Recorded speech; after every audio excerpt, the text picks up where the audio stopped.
Nous sommes à mi-parcours de notre cheminement avec Jésus et Marie en ce mois de mai.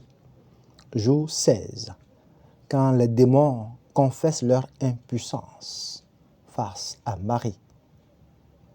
Le fait est bien connu dans la Bible. Les démons ne supportent pas le nom de Jésus, encore moins sa présence. Qu'en est-il de la Vierge Marie? Je vous rapporte le témoignage de 3 exorcistes. Un jésuite exorciste, le père Domenico, rapporte ce témoignage dans un ouvrage intitulé « As-tu et à toi avec le malin ».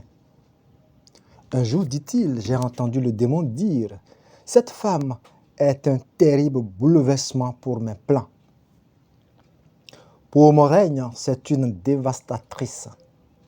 Elle ne me laisse pas remporter de victoire et elle me prépare déjà la défaite.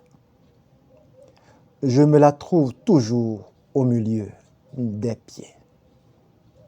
Toujours prête à me couper la route, à susciter des fanatiques qui l'aident à m'arracher des âmes.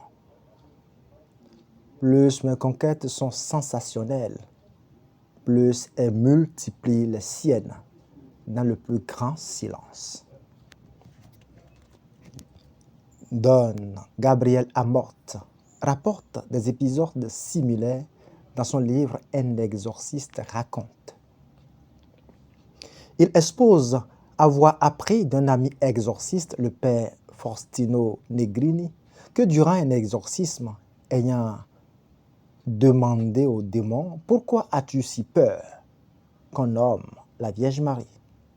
Il entendit cette réponse « Parce qu'elle est la créature la plus humble de toutes et que je suis le plus orgueilleux. Elle est la plus obéissante et je suis le plus rebelle. Elle est la plus pure et je suis le plus sale. »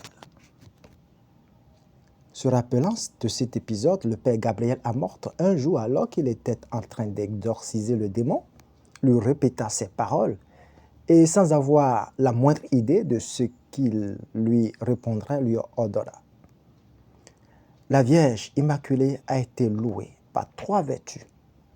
À toi maintenant de me dire quelle est cette 4e vertu qui te fait si peur.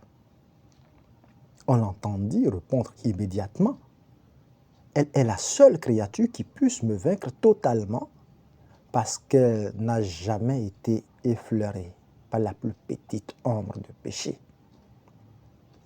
Tous ces récits sont rapportés par le père Francesco Bamonte dans son ouvrage intitulé « La Vierge Marie et le diable dans l'exorcisme » aux pages 127 et 128.